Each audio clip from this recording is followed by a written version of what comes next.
Alright, another Dryfire vlog today.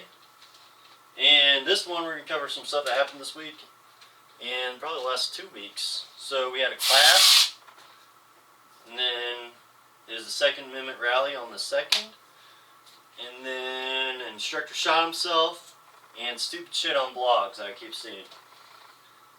So we're going to get into it. Also, I'll be shooting one-handed because I need to work on that. And so let's get started.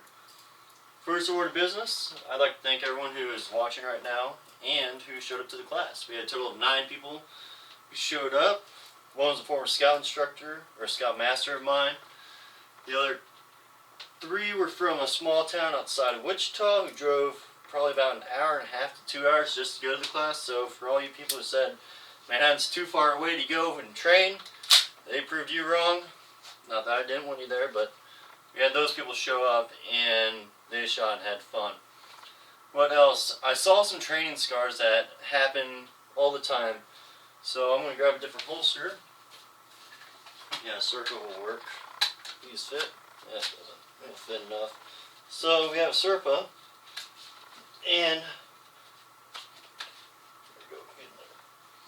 anyways, so the problem, also the person didn't have a problem with the Serpa holster.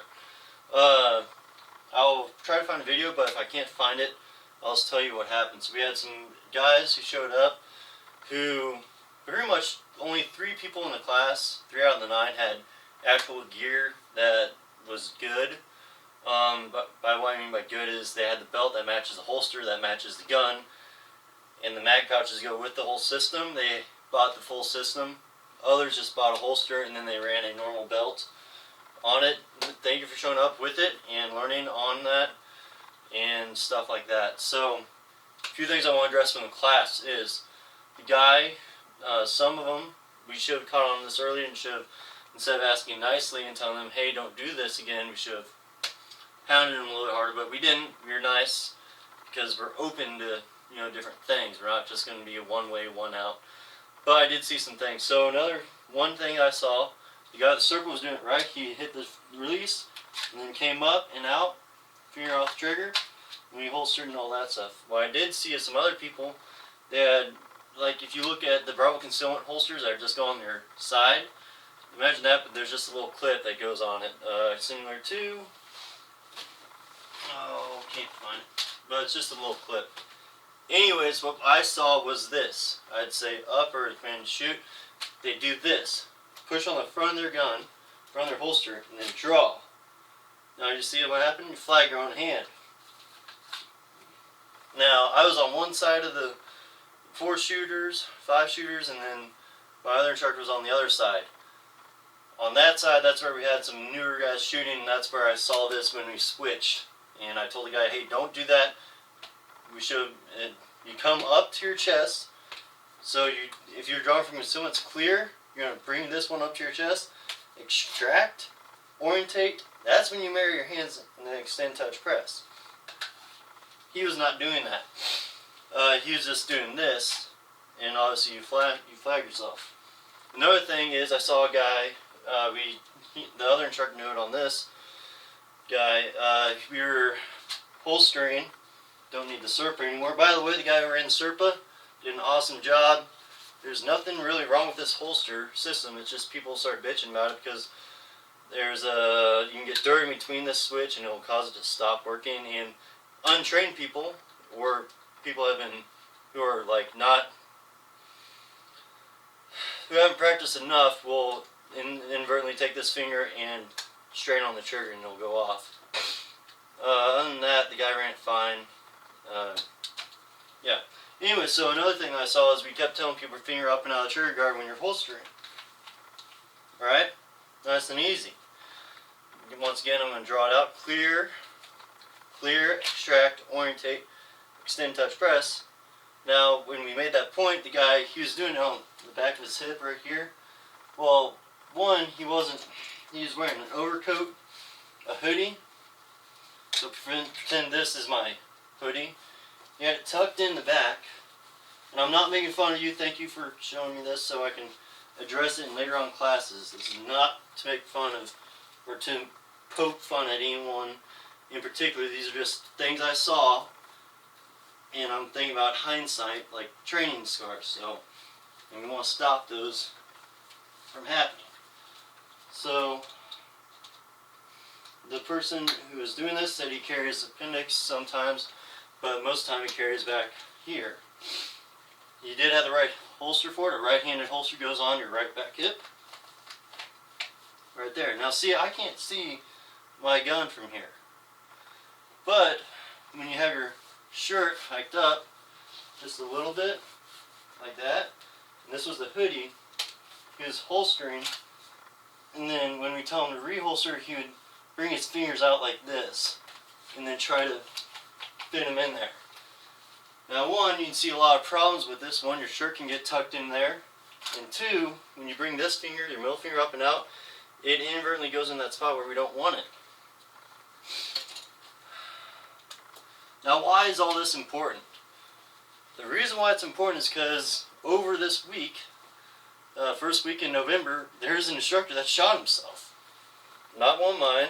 I'm not going to name names, I'm not going to tell you guys who it is because it really is an accident, but it is more negligence in my thoughts than an accident. We'll get into that soon enough. So, the story goes, guy went out, he had intruders or whatever. Anyways, he thought he needed his gun, so he grabbed his gun, drew it, done with the thing, and then he went to reholster his shirt. He got caught in the trigger area of a Glock, and it went off. His femoral artery coated 7 times, and he's alive, but he almost died. It's not the first story I've heard of that happening with a Glock. And it's not the Glock's fault. It happens with other guns also. It's a training and a negligence thing. So, whenever we draw our guns, clear, extract, orientate, extend, touch, press, then when we come back, belt line, right, left, look around, clear again, orientate your muzzle to your holster, and then insert. That's your reholstering process. You need to keep that going whenever you draw your gun out. And this one, clear, extract, orientate, extend, touch, press, that can be fast. This one, clear, orientate, and holster, that can be as slow as possible. When I was at range master, I started getting the habit of going down there quick. Instantly, the person who was coaching was like, no, slow down. That's how you're going to shoot yourself. And guess what? They were right. So, when you're holstering, go slow, so you don't shoot yourself. And if you can't see your gun back here, like if you can't see your holster, you need to take your other hand, pull your shirt up, and clear your holster completely. Alright? So, there we go. That's the first story. The guy, an instructor, shot himself in the femoral artery, and he almost died. Crazy thing is, last year, when I was working at Academy, a guy came up, he's like, "God, I just don't like your Glocks. They're so unsafe and stuff, and they just are unsafe." And I was like, I wanted to call him an idiot, but I didn't. Instead, I listened to his story, and what happened was, the friend of his was shooting, or something. Anyways, he needed to draw his gun, drew his Glock, and holstered his Glock. When he holstered his Glock, he pressed the trigger, same thing, hit the femoral artery, and I was like, shit, he probably died. And he's like, no, he didn't. At least not there. What happened was, they put a tourniquet on him, stopped the bleeding, guy was alive. Went to the ER, they fixed his artery, went to the hospital, and he moved around in bed, opened it up again, bled to death in the hospital. Terrible story. But it all goes down to, you can't treat these firearms like a Nerf gun. You have to have respect for these. You need to be diligent whenever you use them and how you use them. They're just like a tool. They don't have brains. You're the brain for it. Alright?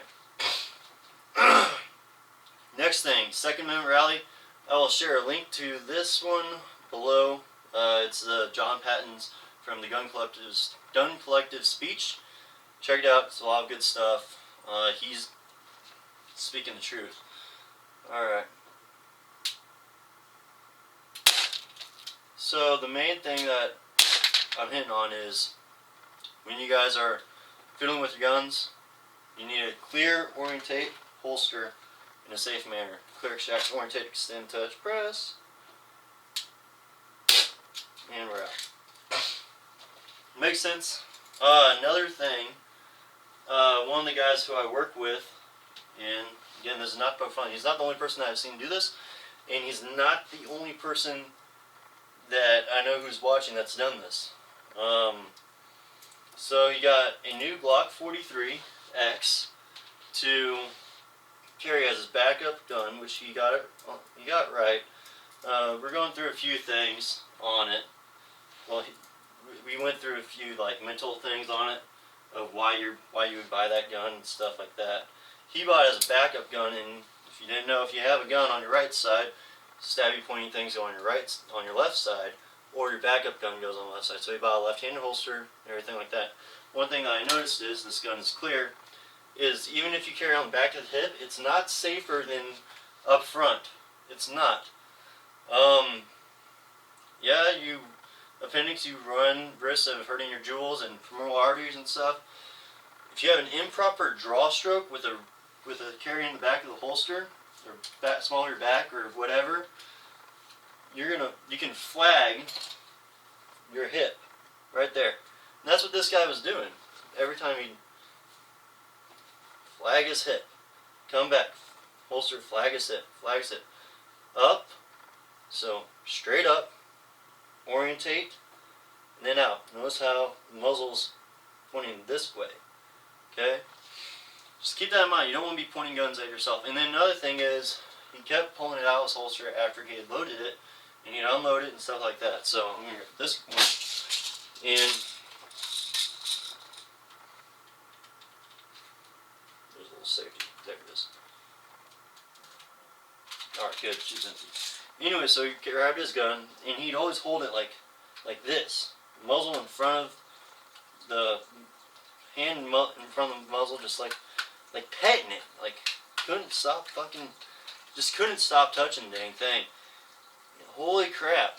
Like, I was sitting, like, over there, he'd pull the thing out, and he'd drop the mag out, and then flag the entire room, and then rack out the round and try to catch it. Don't try to do that shit. Just rack the round out like it goes forever, walk to the side to the rear, and then do whatever else you want to do with your gun, but don't do it in an environment where there's people other than a range. And the reason why I say don't try to catch the bullet is because you're being distracted by this little shiny thing that's falling. You could be flagging stuff, your finger could go on the trigger, and hopefully you took the magazine out and then everything. What else? Oh, if you try to pull it out slowly and your hands are over your ejection port, the bullet can flip around, and there's a picture of this on the Smith & Wesson Facebook page. The bullet landed right here where the extractor is, and the primer, that's where it landed, slammed forward, hit it, and blew up in this ejection port. So just to let you all know. That brings me to the next thing I was talking about, which is stupid forum shit. Now I'm talking more like Facebook groups, because I don't follow forums at all, but Facebook groups. You gotta be careful with Facebook groups, especially like Glock Owners Group, which I'm a part of, Smith & Wesson Owners Group, which I was a part of, and some other ones. I'm sure they're out there like FN.